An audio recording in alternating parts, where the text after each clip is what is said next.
નમસ્કાર વિદ્યાર્થી મિત્રો, આગળના તમામ પ્રકરણના વિડીયોની લિંક આ વિડીયોના ડિસ્ક્રિપ્શનમાં છે તો જોઈ લેવી. પાંચમો, ચતુષ્કોણ એબીસીડી રચો જેમાં એબી બરાબર 5 સેન્ટીમીટર, ખૂણો બી બરાબર 105 સેન્ટીમીટર, બીસી બરાબર 4.5 સેન્ટીમીટર, ખૂણો સી બરાબર 90 અને ખૂણો એ બરાબર 60 રચનાના મુખ્ય મુદ્દા લખો. વિદ્યાર્થી મિત્રો, આપણે સૌપ્રથમ જેમ આગળ શીખી ગયા એમ પહેલાં કાચી આકૃતિ દોરીશું અને એના આધારે પાકી આકૃતિ દોરીશું. બરાબર છે. કાચી આકૃતિમાં આપણે જોઈએ ચતુષ્કોણ એબીસીડી છે, તો તમને જેવો ગમે એવો ચતુષ્કોણ એબીસીડી દોરવાનો છે. હું મારી રીતે અહીં દોરું છું. અહીં તમને જેવો ગમે એવો તમે દોરી શકો છો વિદ્યાર્થી મિત્રો. બરાબર છે. આને કંઈ લેવા દેવા નથી. શું નામ છે તમે જુઓ તો એ બી સી અને ડી છે. તમે જુઓ તો એ બી તો 5 સેમી છે, તો અહીં 5 સેમી લખી દો. ખૂણો બી 105 છે, તો આ 105 છે. બીસી 4.5 સેમી છે, તો આ 4.5 સેમી છે. અહીં તમે જુઓ તો 105 અંદાજે થઈ જાય છે, એટલે એ તમે કાચી આકૃતિમાં તમારે ધ્યાન રાખવાનું છે. સી 90 છે, બરાબર છે, તો આ ખૂણો છે એ કેટલા અંશનો છે? 90 છે. પછી એ 60 છે, તો આ કેટલા અંશનો છે? 60 છે. બીજા બધા જ માપ વિદ્યાર્થી મિત્રો આવી ગયા છે. બરાબર. તો આપણે હું તમને દોરતા શીખવાડી દઉં. તો સૌપ્રથમ શું કરીશું? પાકી આકૃતિમાં આ રેખાખંડ એ બી છે એ 5 સેન્ટીમીટરનો દોરીશું. તો અહીં તમે જુઓ તો પહેલાં હું દોરી દઉં છું. રેખાખંડ એ બી એટલે તમારું બાર થોડું આવી જાય. રેખાખંડ એ બી 5 સેન્ટીમીટરનું છે, એ હું તમને દોરીને બતાવી દઉં છું. તો અહીંથી લઈશું તો એ આ 5 તમે જુઓ તો થઈ ગયું છે. બરાબર. તો અહીં લખીએ એ બી 5 સેમી. તો આપણે અહીં લખીશું રચનાના મુદ્દામાં પહેલો મુદ્દો, સૌપ્રથમ ફૂટપટ્ટીની મદદથી રેખાખંડ એ બી 5 સેમી લંબાઈનો દોરો. પછી બીજો મુદ્દો આવશે. વિદ્યાર્થી મિત્રો, આટલું પૂરું થઈ જાય પછી અહીંથી તમારે આ 60 ખૂણો લેવાનો છે. તો કઈ રીતે લેવાનો છે હું તમને શીખવાડું. તો પહેલાં આ પરિકરની મદદથી લેવાનું છે. બરાબર. આ પરિકરની મદદથી તમારે 60 ખૂણો પહેલાં આટલું દોરી દેવાનું છે, જે માપ ગમે. બરાબર છે. અહીંથી અહીં મારવાનો છે ચાપ, થોડું ખસો છે, તો અહીંથી આ ચાપ પૂરો થઈ ગયો. બરાબર. પછી અહીં મૂકવાનો છે અને અહીંથી અહીં મારવાનો છે. આ જે માપ થયું એ વિદ્યાર્થીઓ 60 છે, એટલે અહીંથી આપણે અહીં દોરી દઈશું. તો આ ખૂણો થાય કેટલા અંશનો થાય? 60 થાય. અહીં દોરી દઈશું. આના નામ આપી દઈશું. એ બી સી ડી છે તો આપણે ઈ આપીશું. બરાબર છે. જો ઓકે. હું અહીં લખું બીજું, એ બિંદુએ કિરણ કયું દોર્યું? એ ઈ. એ ઈ એવું રચો કે જેથી માપ ખૂણો કયો? બી એ ઈ. બી એ ઈ કેટલો થશે? 60 થાય. આપણે અહીં 60 લખવાનું રહી ગયું છે, લખી દઉં છું. બરાબર. આ કામ પૂરું થઈ ગયું. હવે તમે જુઓ તો બી કેટલો છે? 105 છે. તો આ પાછા 105 આપણે લેવા પડશે. તો આમાં શું કરવાનું? 105 વિદ્યાર્થી મિત્રો, આપણે અહીં બી 105 છે, તો 105 દોરવો પડશે. તો શું કરવું પડશે? તો પહેલાં અહીંથી ચાપ મારવો પડશે.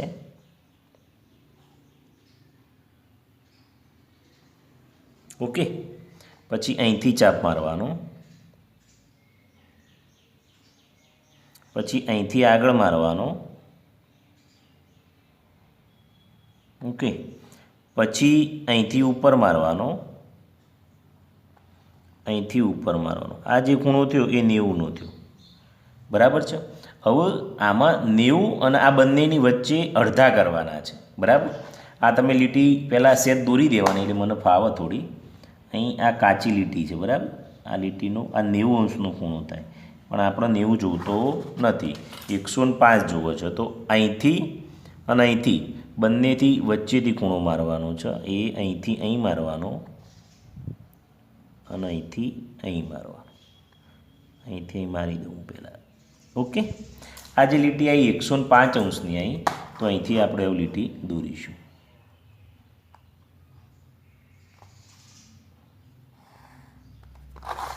હવે નામ ઈ આપ્યું તો અહીં એફ આપી દઈશું. અને આ જે ખૂણો થયો 105 અંશનો થયો, તો આપણે અહીં લખીશું. ત્રીજું, બી બિંદુએ કયું છે? BF છે. તો BF કિરણ એવું રચો કે જેથી માપખૂણો ABF બરાબર 105 અંશ થાય, બરાબર. ચલો ચોથું. હવે શું કરવાનું છે? તમે જો તો BC 4.5 છે, તો આપણે ફૂટપટ્ટીની મદદથી 4.5 કાપો મારી દઈશું. જુઓ તો એ 4.5 છે, તો અહીંથી કાપો મારી દઈએ. તો એ આ 4.5 અહીં મારી દીધો. તો અહીં આપણે લખી દઈએ 4.5 સેમીનું નામ શું આપવાનું છે? C. તો આપણે એવું લખીશું, BF ઉપર કિરણ BF પર 4.5 સેમી લંબાઈનો ચાપ મારો અને C નામ આપો. ચલો એ પણ પૂરું થઈ ગયું છે. હવે શું છે? C ખૂણો છે એ કેટલા અંશનો કીધો છે? 90 અંશનો કીધો છે. તો એ 90 અંશનો દોરવા માટે પાછા ચાપ મારવા પડશે અહીંથી.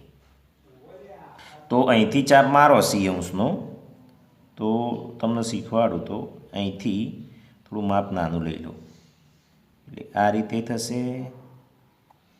પછી અહીંથી અહીં થશે, પછી અહીંથી અહીં થશે, બરાબર. પાછું અહીંથી ઉપર મારવાનો અને અહીંથી નીચે મારવાનો. આ જે ચાપ આવે એને સામે અડાડી દેવાનો.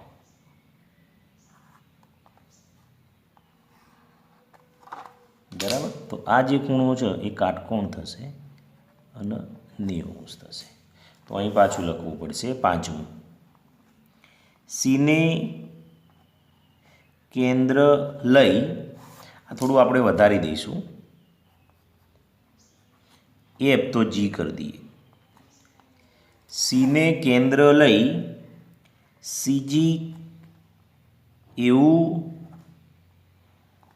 દોરો કે જેથી માપખૂણો કયો આવશે?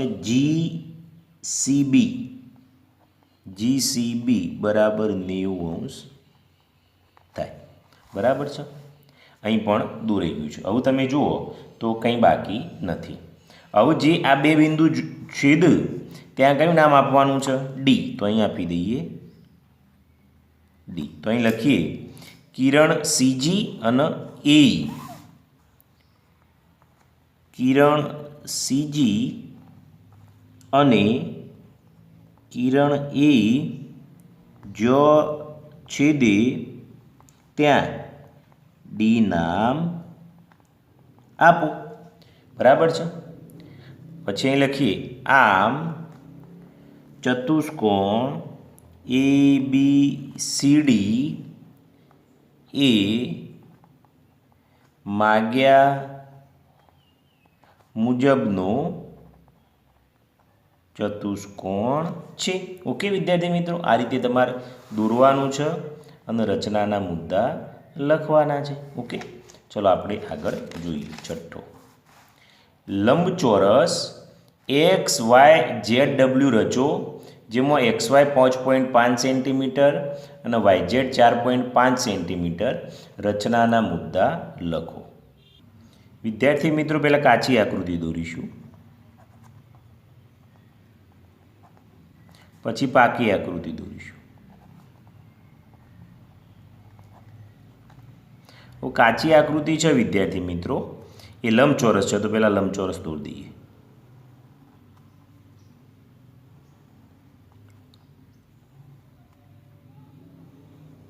ઓકે, નામ આપી દઈએ XYZW. તો XYZW. ઓકે, XY 5.5 સેન્ટીમીટર, તો આ 5.5 સેમી. YZ 4.5 semi. વિદ્યાર્થી મિત્રો, લંબચોરસમાં સામસામેની બાજુના માપ સરખા હોય, 5.5 થાય, તો આ કેટલું થાય? 5.5 સેમી થાય. તો આ 4.5 હોય તો આ પણ 4.5 સેમી થશે. અને બધા જ ખૂણા કેવા હોય? કાટખૂણા હોય. આ ખાસ એની ધ્યાન રાખવાની છે. તો અહીં આપણે સમજૂતી લખવી હોય તો લખી શકીએ. લંબચોરસમાં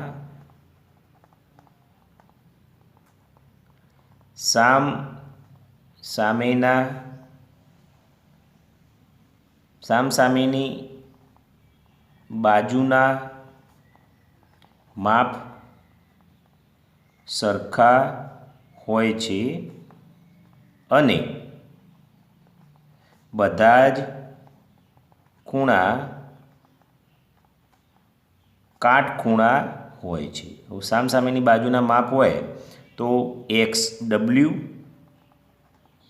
બરાબર YZ બરાબર 4.5 સેમી અને XY અને WZ બરાબર 5.5 સેમી. અને બધા જ ખૂણા કેવા હોય? XYZW 90 હોય. તો ખૂણો X બરાબર ખૂણો Y બરાબર ખૂણો Z બરાબર ખૂણો W બરાબર 90. આટલું એના ઉપરથી ખબર પડે. હવે આપણે અહીં દોરવાનો ટ્રાય કરીશું પાકી આકૃતિ. તો વિદ્યાર્થી મિત્રો તમે જુઓ તો પહેલાં XY 5.5 સેન્ટીમીટર આપણે દોરી દઈએ. તો અહીં તમે જુઓ તો હું પહેલાં XY દોરી દઉં 5.5. અહીંથી લઈએ.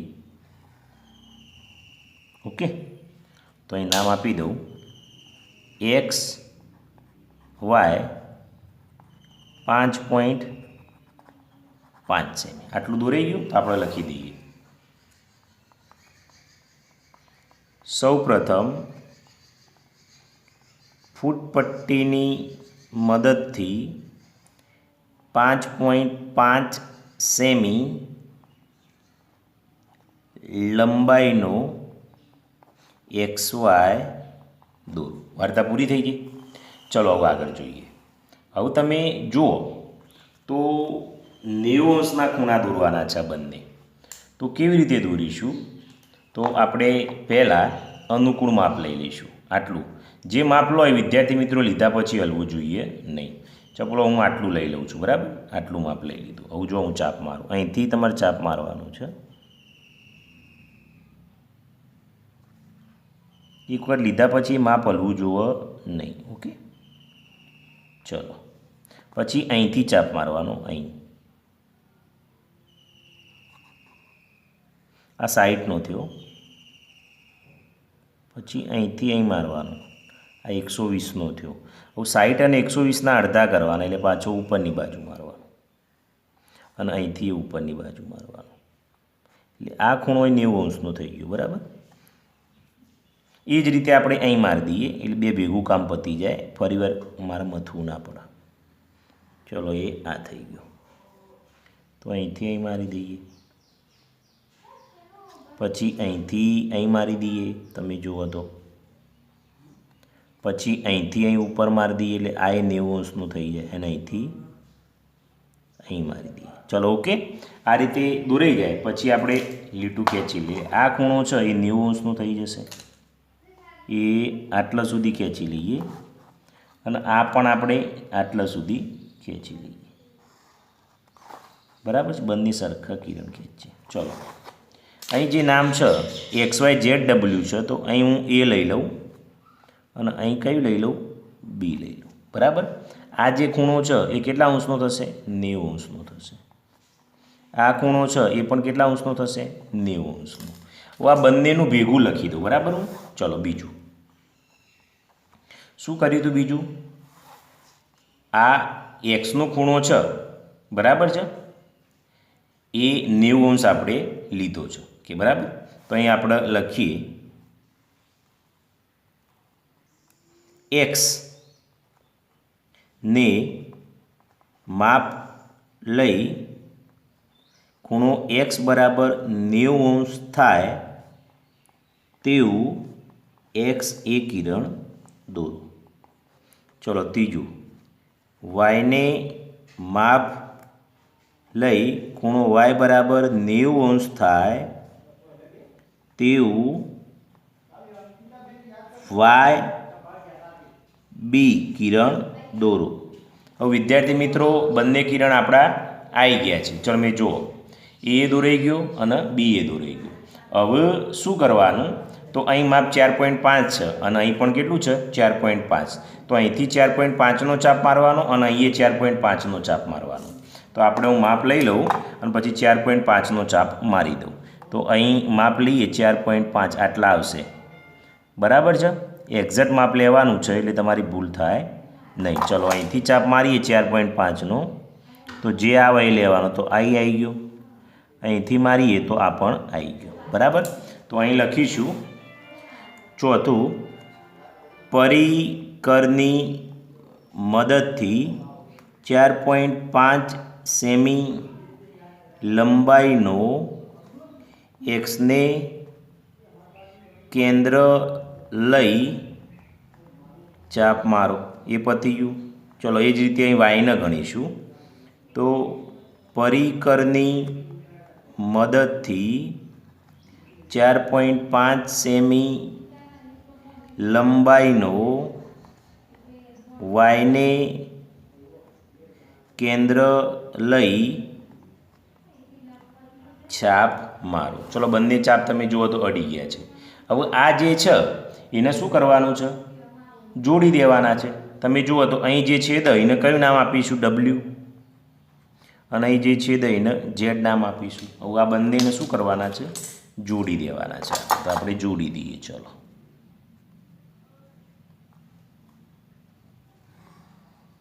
અને આ બંને ખૂણા હશે કેટલા અંશના હશે? 90 અંશના હશે. અહીં તમારું ચતુષ્કોણ તૈયાર થઈ. તો અહીં લખી દઈએ. હવે W અને Z ને જોડી રેખાખંડ WZ દોરો. આ એ પતી ગયું. તો આમ ચતુષ્કોણ XYZW એ માગ્યા મુજબનો લંબચોરસ છે. તો વિદ્યાર્થી મિત્રો આ રીતે તમારે લંબચોરસ દોરવાનું છે. બરાબર. એકદમ ઇઝી રીતથી મેં તમને શીખવાડ્યું છે. આ 5.5 છે તો આ પણ આપણે લખીશું. કેટલા થશે? 5.5 સેમી. આ 4.5 છે તો 4.5 સેમી. તો આ પણ કેટલા થશે? 4.5 સેમી.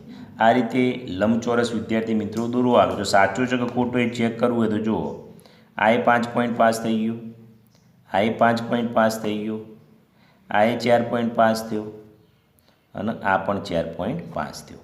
આ રીતે આપણે દોરો તો હંમેશા સાચો જ જવાબ મળે છે.